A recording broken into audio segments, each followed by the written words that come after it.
about this section today. Thank you so much.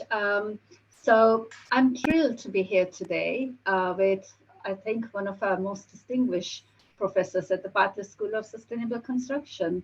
And this is the second keynote lecture in our series. And the purpose of this series is very much to debate and discuss new radical ideas for the future in decarbonization. And it is a very apt topic for our dear colleague and Professor Tim to tackle, because the key question he keeps on asking us all colleagues in the school is, how can we plan and design for a future which is uncertain? And that's very apt in his title, professorship title. He's a professor of built environment foresight at UCL. And having provided leadership, academic, intellectual leadership within the school, I mean, that by itself is not enough. He's also a very senior industry figure and lead.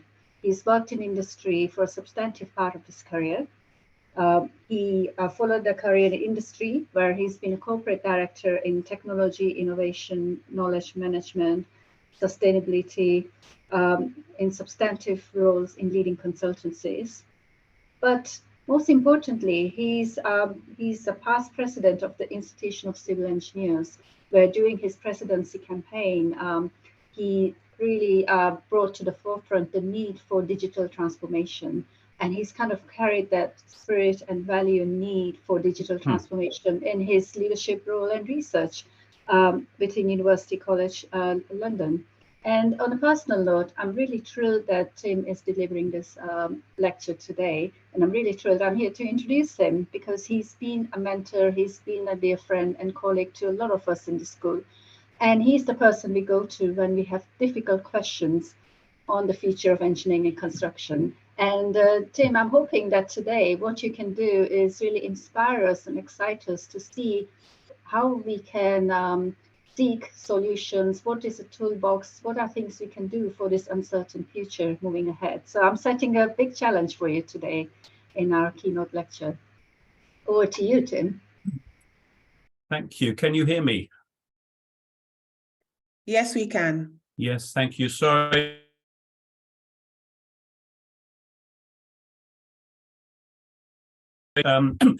Sorry, communication issues the last 10 or 15 minutes. I don't think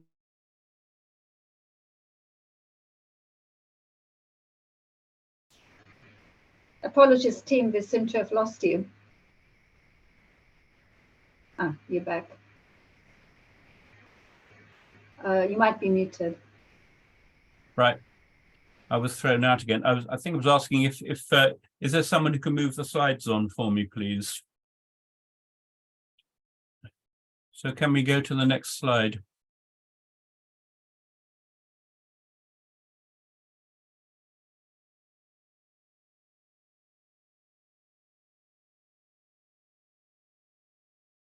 Hello, is it possible to move the slide? I'm sorry, Tim, it's possible to move the slide now. Yes, if you could, some of the first few slides go quite quickly, and I'm really frustrated. So we've come a long way. This in my career, when I was an undergraduate student of civil engineering, the world was optical and rather green, and I used equipment like this. This is a dumpy level for measuring height differences. And next slide, please. And a theodolite for angles. And of course, a lot of calculations were done. Next slide, please, on a slide rule. I still have this. It's somewhere in my loft. It's a good sustainable tool. It makes you think about numbers because it works out the numbers, but you have to check on the order of the number. It never runs out of battery, and as I say, it still works.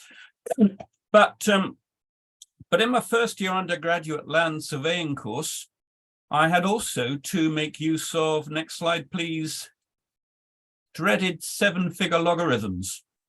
Now, maybe the younger viewers, attendees today, may not even know what a logarithm is, but you had to pore over big tables of numbers for fairly complex calculations, anything for which you needed more than 3 significant answers.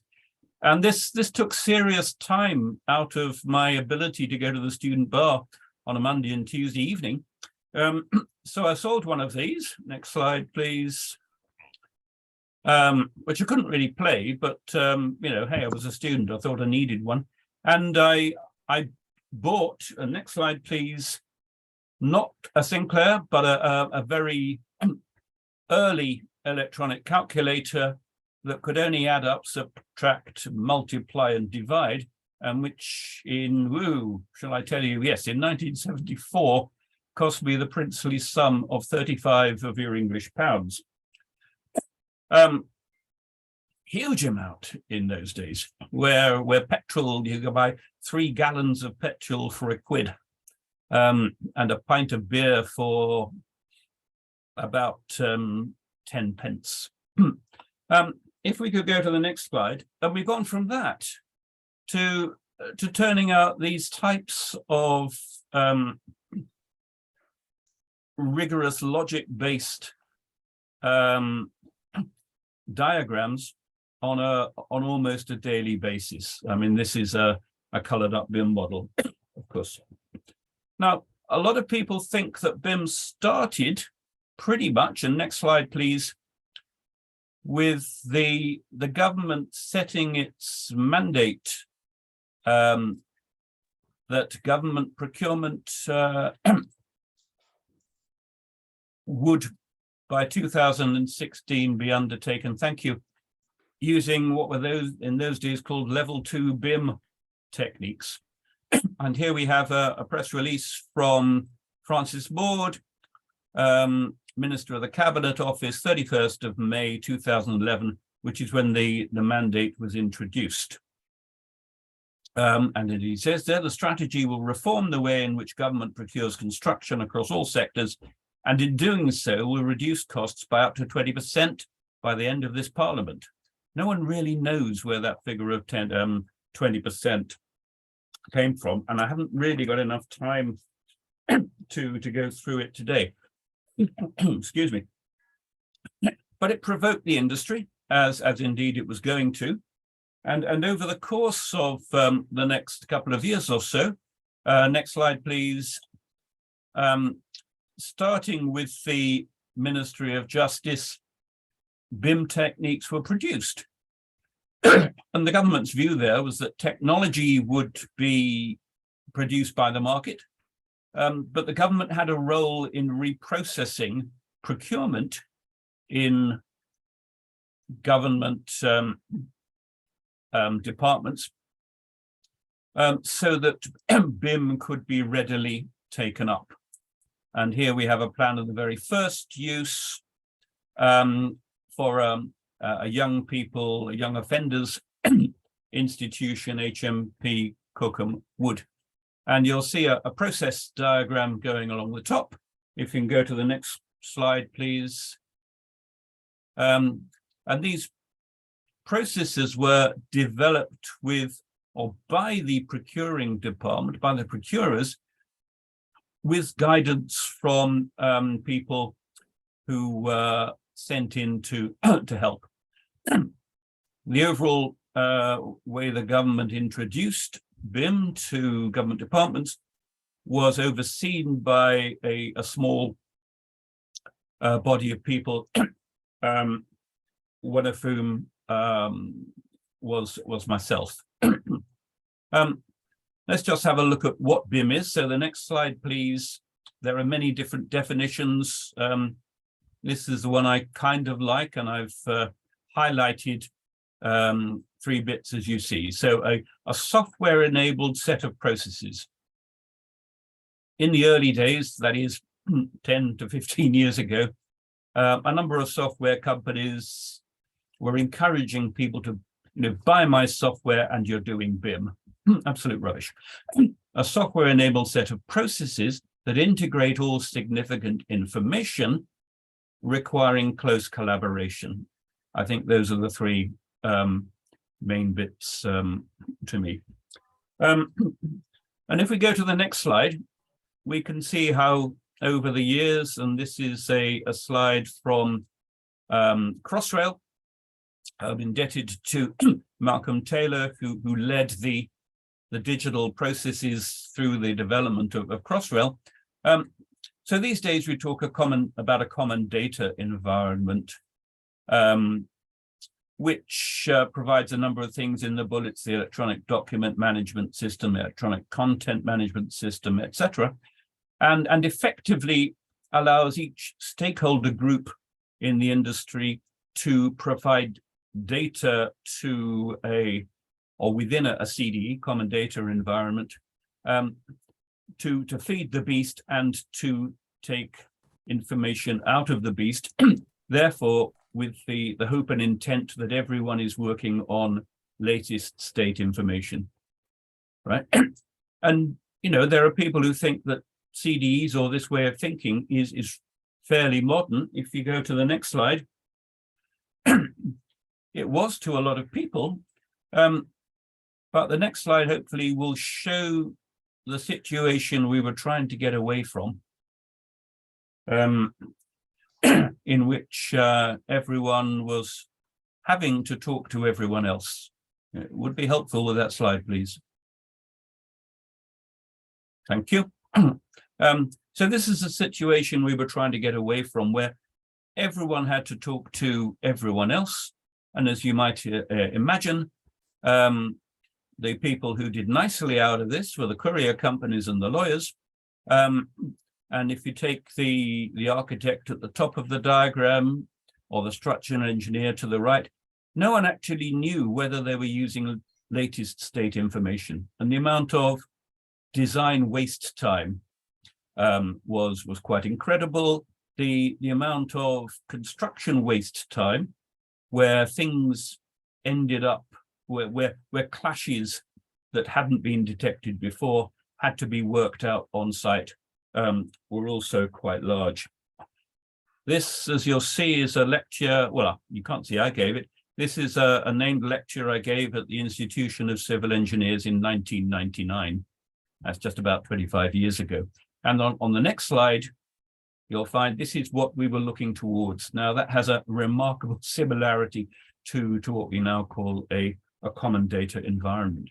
And indeed, around that time, 1998, 1999, next slide, please, I was leading a team at Atkins, and we were playing with ideas of how to develop these new information management practices.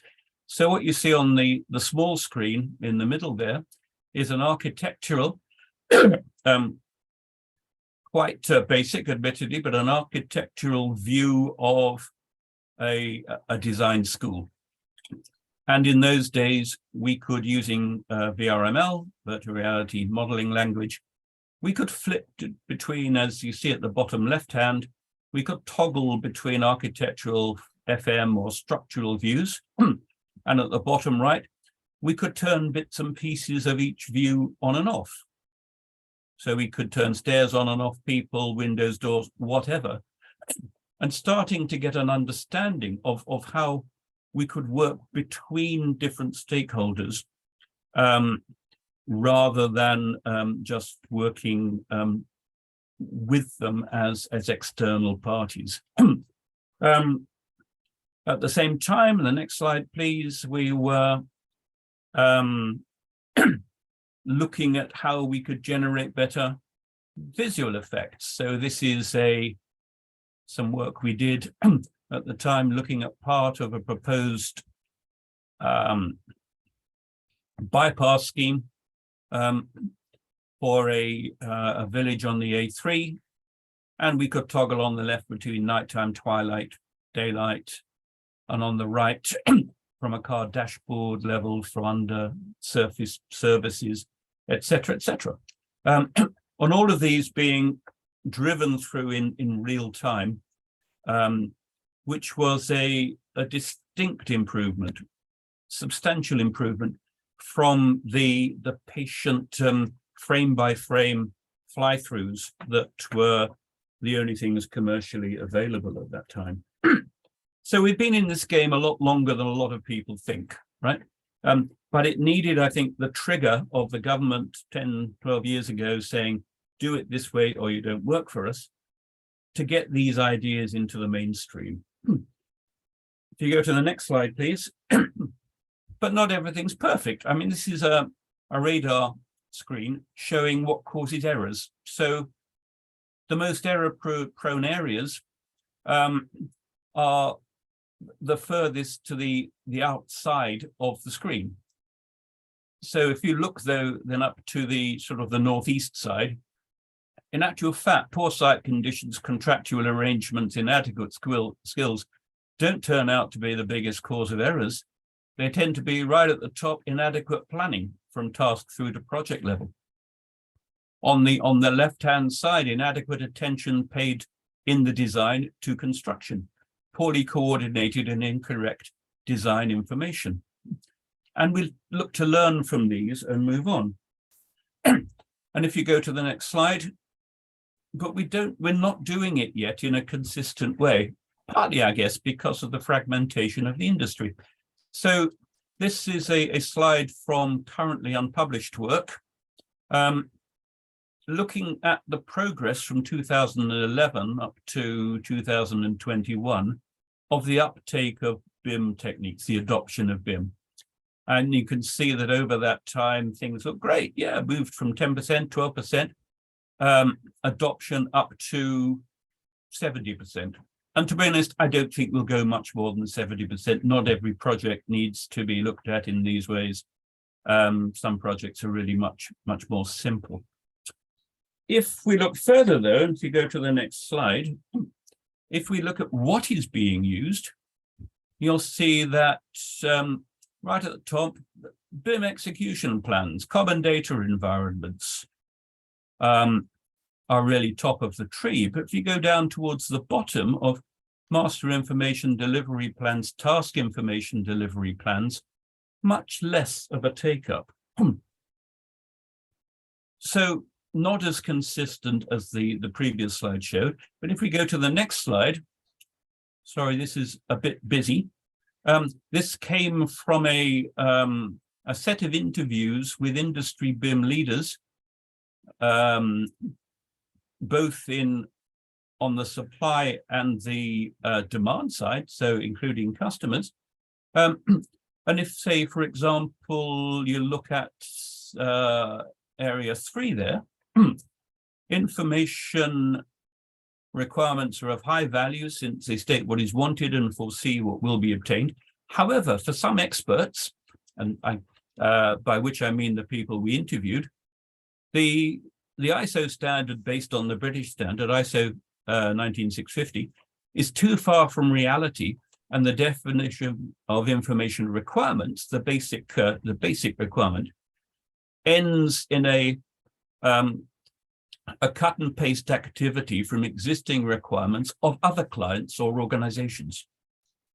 So say I'm building a prison and I take a set of information requirements from someone who's just built a station. I mean, they are not the same. And so, you know, the fine detail of what we're doing is really very leaky. And this is one of the reasons why, if you look at large projects, the compliance from the supply side to what the customer has set as standards for data seems to be little more than about 50% at the moment.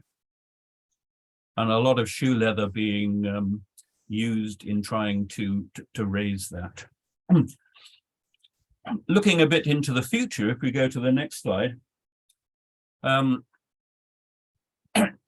potential adoption of blockchain technology. We asked these experts the same thing. Everyone understood the technology, number one. But as you go down through the numbers, less and less has been going on. One of my PhD students a year ago looked at a systematic review of the development of blockchain for the construction sector. And the first ever publication came out in 2017. There have been 300 or so publications to date, not one of them talking about a practical case study. And so as blockchain can help because of its immutable characteristics, that you understand how decisions were made, who made them, and what they led to, it seems to me very unlikely that unless there are one or two clients who are willing to invest and then publicize actual case studies of the use of blockchain, they're going to remain at the, yes, we know where they are, but we're not going to go there type of activity. Let's move on to the next slide. There should be a title on this. There was on the version I was going to show myself, but I hadn't put it on by the time I sent these in yesterday. The performance gap, right? For buildings, we know that there is an energy performance gap between the design intent and the actual energy used. And this is for a number of reasons. We know the reasons, we don't know how to design that out properly yet. So plant and equipment running at unusual times, not as per designed, faults, poor facilities management, people going into offices before 8 o'clock and leaving and still being there after 6 p.m., etc. And that has introduced a problem of how do we reduce operational energy? So moving more to how do we develop low carbon buildings? How can we reduce the operational energy whilst maintaining high levels of customer satisfaction? I'll come back to that in a few minutes. Next slide, please. And as an industry, we don't think in terms of the whole of life. I mean, this is a fairly standard diagram on circular economy, which goes from the top left, acquisition of raw materials, to the bottom left, final destination, etc. If we think in terms of that in construction, it's not easy at the moment. But we can do better than we normally do. And if we go to the next slide, I introduced one on embodied carbon. My apologies, it's the one that's missing from the pack that's being shown. Basically, we can attach to BIM models, we can use data on embodied carbon which is available now for a very wide selection of construction materials. There are quite a number of good databases around. There's a particular one called the ICE database, nothing to do with the Institution of Civil Engineers. That's been developed and is currently maintained by the University of Bath with over 30,000 registered users. If you don't want to do it yourself, there are any number of companies now who will provide a service for you in understanding the embodied carbon in designed developments.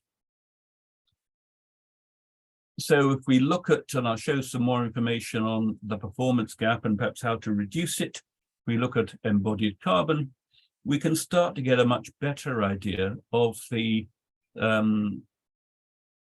carbon impact, or at least the carbon emissions from buildings we run.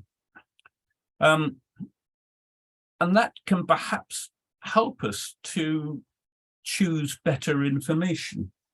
This is a slide I'm indebted to Dale Sinclair of WSP, which is showing carbon impacts of insulation. And as you can see, compared with his view on the availability of these types of insulation. And it appears at the moment that we like to burn rock and get our insulation that way, which is hardly carbon efficient. I'm not suggesting the bottom one, the most carbon efficient insulation used here, straw bales. I'm not suggesting everyone should use them, but I am suggesting that we should be a little more choosy about the types of products we use. If we go to the next slide, government, or maybe local government, is perhaps starting to get an idea on circular economy here. This is a picture of the Marks and Spencer's Oxford Street store in London. A Marks and Spencer sought planning permission to demolish the building and put up 2 others, and have been refused that permission, or certainly were when this story broke, significantly because of the amount of carbon that would be released by its demolition. And so repurposing, reusing existing good structures for different uses is something I think we're taking more seriously. We go to the next slide, which is another one from Dale Sinclair, for which many thanks. What he's done here is he's put together a whole set of international plans of work for the construction. The greeny colored one about halfway down is REBA, it's the one we tend to use in the UK. But there are examples from around Europe, USA, Spain, Australia, New Zealand, Russia, etc. Now, towards the right, so what they show here is their activity or their usefulness or use at different stages of a building's lifetime. So yeah, they all show good stuff about pre-design, design, construction, and then it tends to tail off. Handover, maybe. In use, possibly. End of life, absolutely not. So if you look for the not used category, you'll see that unfortunately all too prevalent towards the right-hand side. So we don't have the urge, we don't really have the tools or the stomach at the moment for thinking lifetime. As a result, commercial buildings tend to be put up with a frame life of maybe over 100 years, but with a fashion life of perhaps about 40 or 50 years. Next slide, please. So how are we looking to tackle this performance gap? Well, one way is to use what are called digital twins, which are computer models which mirror and simulate an asset or system of assets, such as buildings, and their surrounding environment. So as the slide shows here, they can help organize data. They can also help share this data and compare that back to design information. On the next slide, and a couple of examples. And I'm thankful for some of the next few slides to James Pellett of Great Portland Estates for these slides. So a digital twin, a virtual replica of a physical asset. They've been used in aviation. So Rolls-Royce have been selling power by the hour rather than aircraft engines for quite a while. And they monitor them closely, and they can identify emerging faults and have repairs available at the next port of call, as it were. Formula One, constant feedback via sensors to how the significant parts of the engine, hydraulics, tires, whatever, are performing.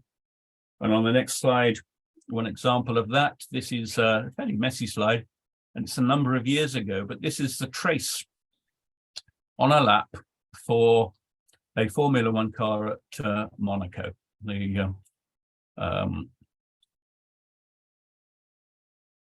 The track itself shown in a fairly small way at the bottom right of the slide. So all of these points being picked up by the second, by several times per second, etc., to give analysts an understanding of the performance of, in this case, their vehicle. And from that, they can develop a strategy of how to keep it as its peak, or if things are tailing off a bit, what to do at pit stops, or how to keep the overall system in an as optimum condition as it might be. And we're starting to apply these to buildings. So next slide, please. I'll show the building, but this is from Great Portland Estates, looking at how to combine the use of BIM in construction with the building management system.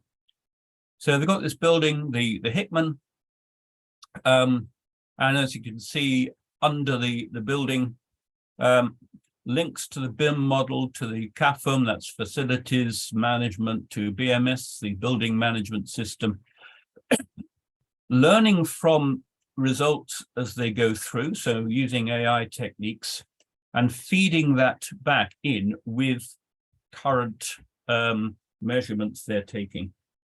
So if we go to the next slide, and they do this continuously. So on that building, over 14,000 monitoring points continually being measured. And these would be temperature, humidity, air quality, quite a significant number of other things, linked to the CASPM system, etc. And on the next slide, helping them to understand how the building is used and what the building's response is to the way it's being used, so that conditions can be optimized, in inverted commas, or adjusted as necessary. So what you've got in the graph here is the solid gray block shows over a month, for a year rather, from November through to October, what the design energy model predicted as use of energy. And the two colored lines above are the current year and the previous year. So you could look at a comparison of those. And that, if you can read the small print above the figure, that's the total energy consumed. If you look along the line, their system allows them to pick out lighting, cooling, heating, fans, etc., different parts of the energy, so they can go right into the detailed reports. Now, they're doing this to improve their building, but also to improve the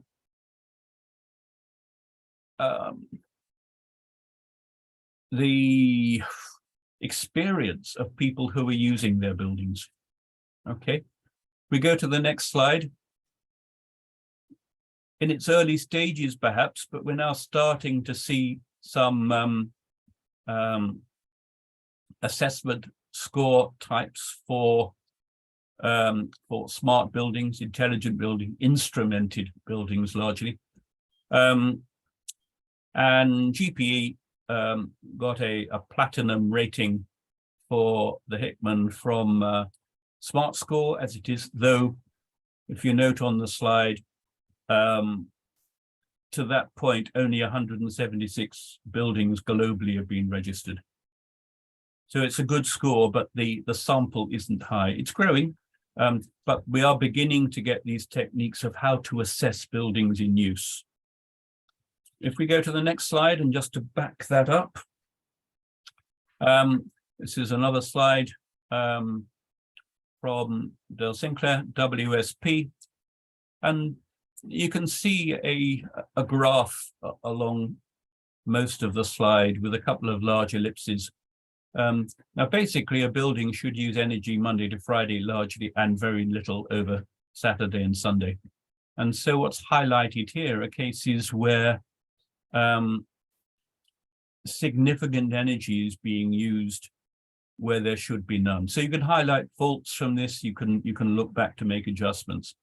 And the case he makes here then is, if you assume that the capital cost of a building is 20% of the total, and the operational costs are 80. If you can make 30% reduction in energy costs, which he believes is quite feasible, that leads to a 24% whole life cost. So in a way, you get a free building.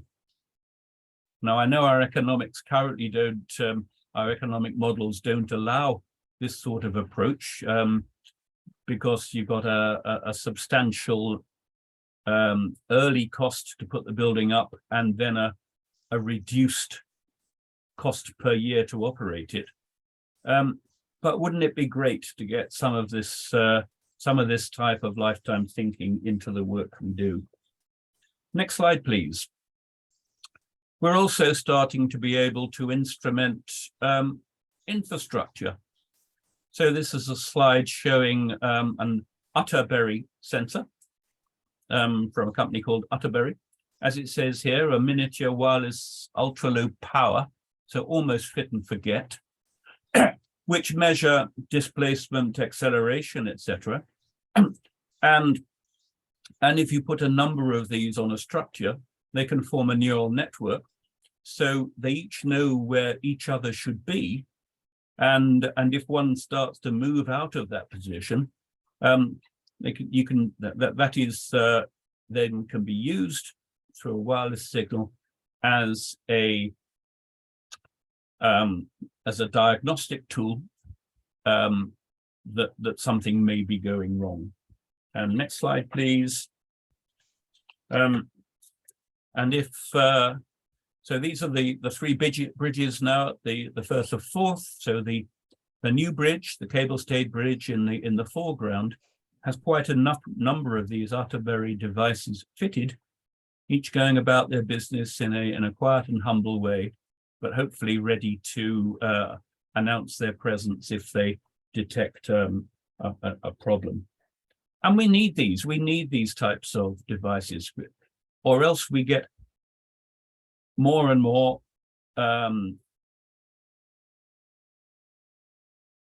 I don't know what the right word, tragedy. Let's use tragedy. So the next slide, the Morandi Bridge at Genoa, northwest of Italy, where a large section of bridge collapsed. As you can see, there are 43 deaths, August 2018, almost certainly because of failed maintenance procedures. Okay, let's move on. Again, with looking at low carbon on our minds. Manhattan, right? High-rise city. Okay, next slide. Hong Kong, high-rise city. Next slide, London becoming a high-rise city.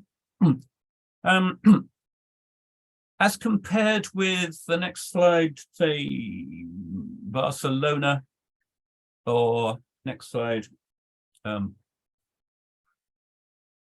Paris, much lower rise. Now, there are increasing areas of thought that high-rise buildings don't do you much for carbon, right? The fact they're high means they have deeper foundations. It means that the lower parts of the building have to be strong to carry the load of the upper parts of the building. They can use more energy, etc. Whereas more traditional cityscapes can turn out to be much better for carbon issues. And it's also good to reuse what you've got and keep using it. So the next slide, a place that is close to my heart, will come up soon, hopefully. I'm trying to move the slide. Thank you, Van. Just bear a second. I don't know why I cannot move now. The suspense is killing me. Yeah, well, it's a picture of UCL. The main buildings from the 1820s.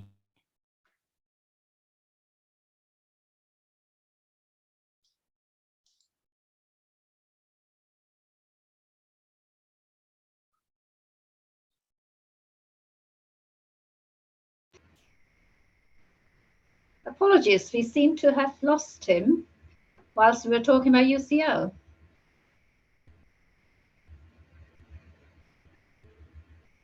Tim, you might have to unmute yourself.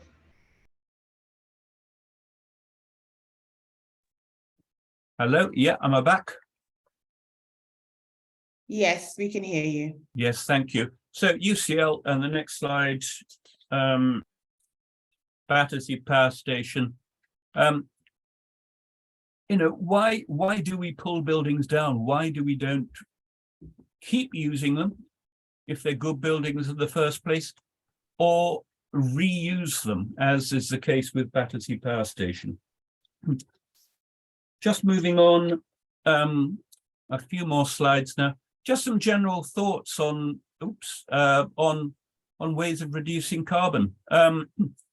Generally speaking, separated grade interchanges are a lot more congestion-free than single grade interchanges, whether they're traffic lights, roundabouts, or whatever. And so there is substantially less carbon used in vehicles if they don't have to queue. Simple story. Next slide. And we can use design thinking. So for Crossrail, as it says here, 2 points. As Crossrail trains approach deep central area, the tunneled area under London, they're on a slight uphill gradient, which will assist with braking. They'll leave the station on a slight downhill gradient, so they can use gravity to assist acceleration. And this does something to minimize long-term energy use. Now, if you couple that with regenerative braking on trains, you start to bite into the energy use on this type of railway. Talking of Crossrail, the next slide.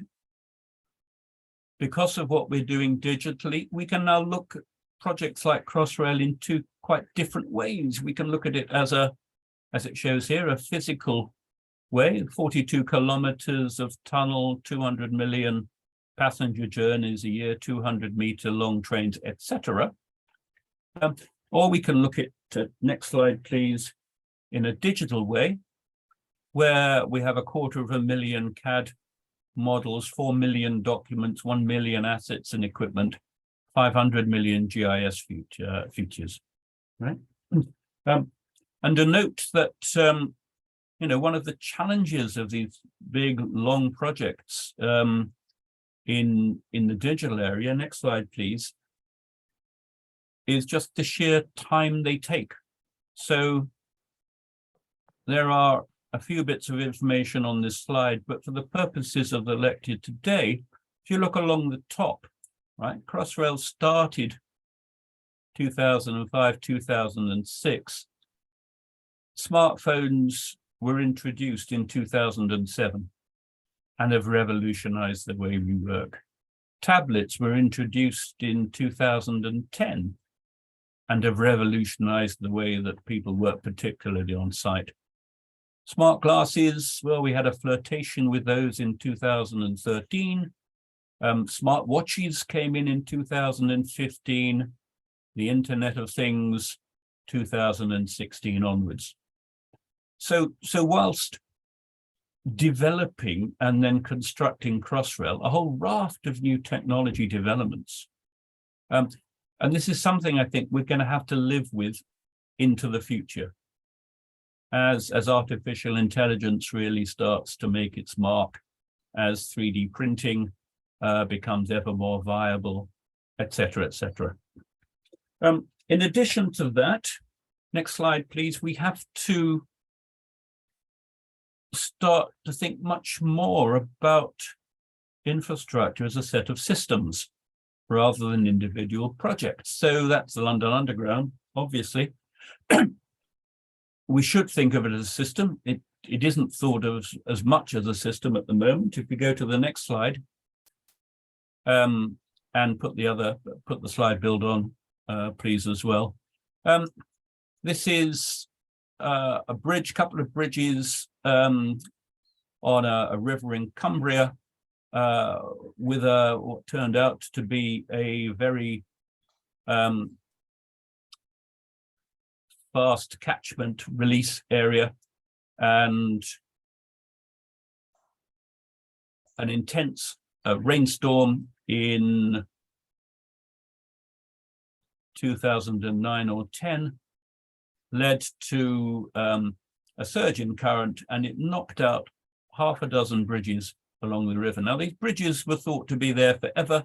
They'd been there since the 18th century or earlier.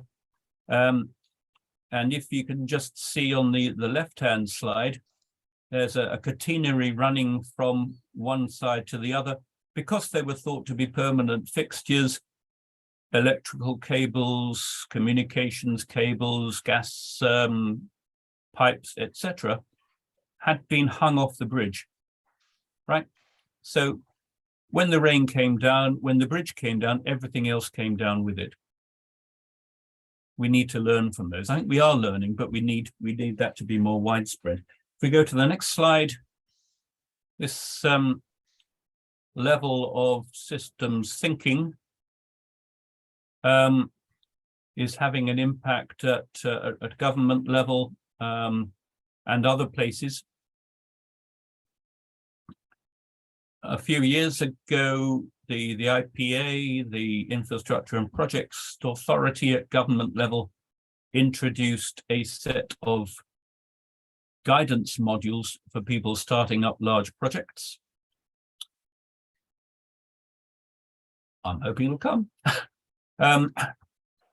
They initiated them in 2016, revised them a couple of years ago, and including the revision of the modules which had started with individual modules on, there we are, requirements, governance, risk management, asset management, etc. They introduced a new one on systems integration, for which I led the technical work in developing that guidance, and this is now increasingly used. If you're looking at what the government think about current good ways on construction, on the next slide, please. They introduced the construction playbook in December 2020, with particular emphasis on digital transformation, manufacturing platforms, design for manufacture and assembly, and modern methods of construction. And in the autumn of last year, 2022, they issued a new version of that. So there's a lot of good guidance in the construction playbook for how to do things. Two more slides. So the next slide, please. If we're really looking at overall sustainability, and we're looking at the impact or the connection between projects we do and the United Nations Sustainable Development Goals, we have to go outside our normal box, right? So our normal box is the big gray box there, which goes for an individual project: plan, design, deliver, operate, and maintain, and decommission. Now I've talked about Crossrail. So Crossrail is conceived as a project, and was assessed in that light. But it becomes, if you look at the outcomes box just next to it, it becomes a new link in our overall strategic rail network. And we are now starting to think of the traditional three-legged stool in sustainability of economic, social, and environmental into what inputs are needed for those, and indeed what the impacts are in economic, social, and environmental terms. It's quite early days, but we've recently published 2 or 3 publications, I suppose, on this. Just my final slide then, and I'm afraid I can't end this lecture without reference to a new MBA in major infrastructure delivery that the BSSC is starting from this autumn.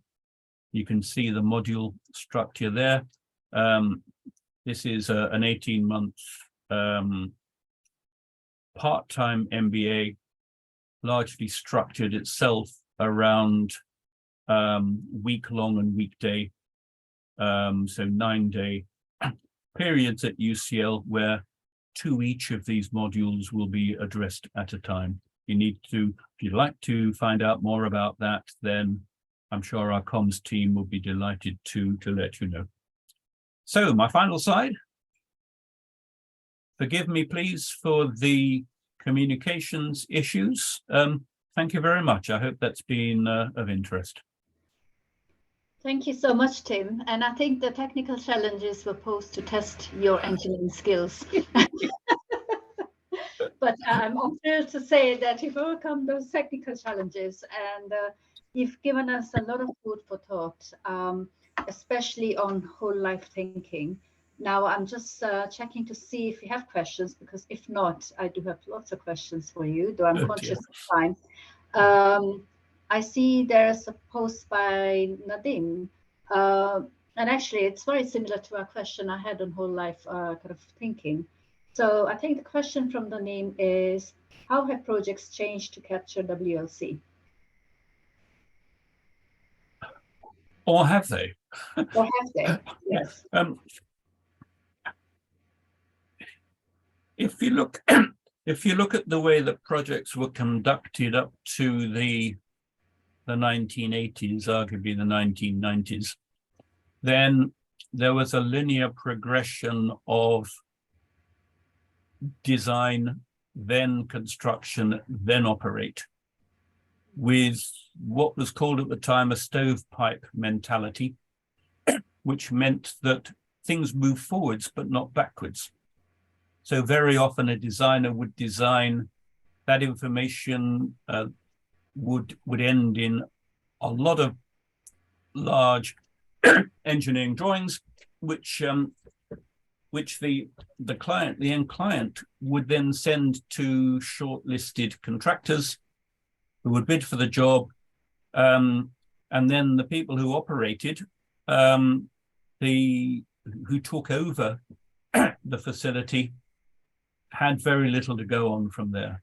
And so in the health sector, for example, it was not uncommon for a new hospital or a new wing of a hospital to be built and then put in mothballs, because no one had told, sorry, the operating part, that's a bad pun with healthcare, but no one had really agreed with the people who provided the healthcare, doctors and nurses, etc., that more of them would be needed.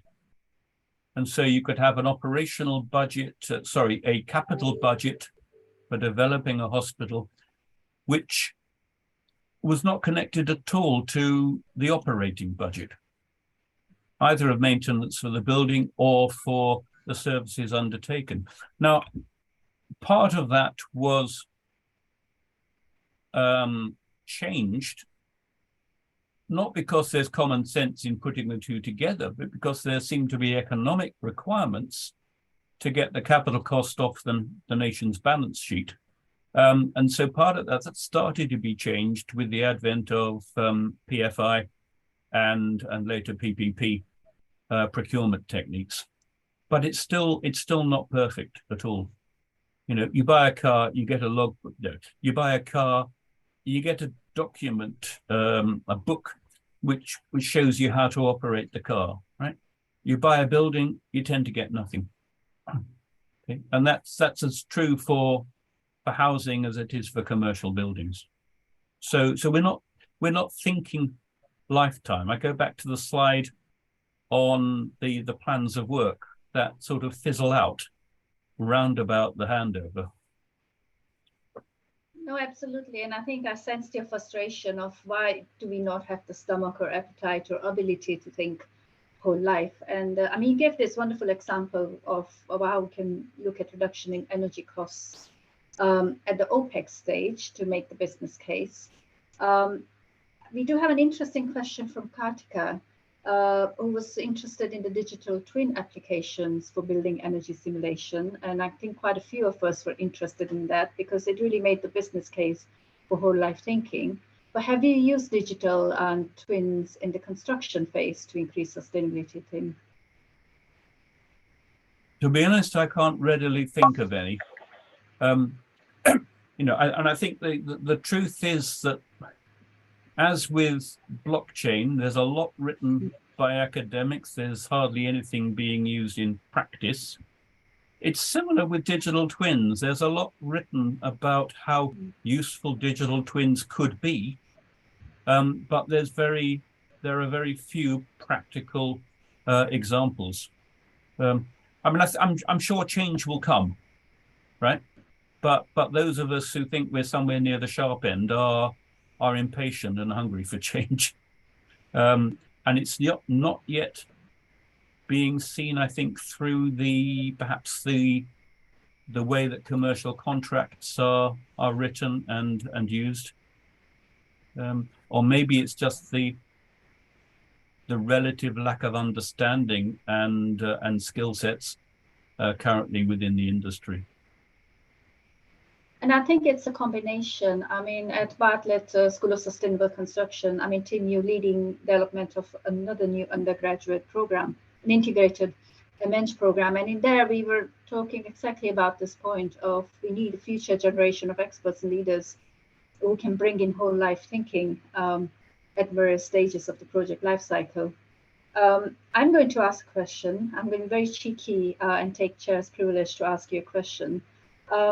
We are not thinking whole life. It's not happening. We need to develop the business case for it. And the problem is we can see the value addition at the OPEX stage of the project, but the capital costs, upfront costs are so high. And you make that point very fairly. But how can we overcome this? How can we make the business case for whole life design at the initial stages of the project? Yeah, I think it comes down to thinking more about what we value, right? Which is an easy thing to say. It's clear that I'm not an economist. You can get that, but there. Let me think about this. I think if you go into other types of engineering, like if you go, say, into oil and gas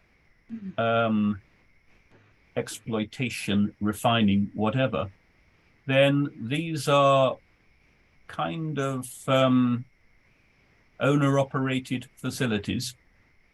And the major oil companies will have a good idea to the month as to when a facility will start to produce, when it will start to be in profit, right? We don't have anything of this sort of thinking in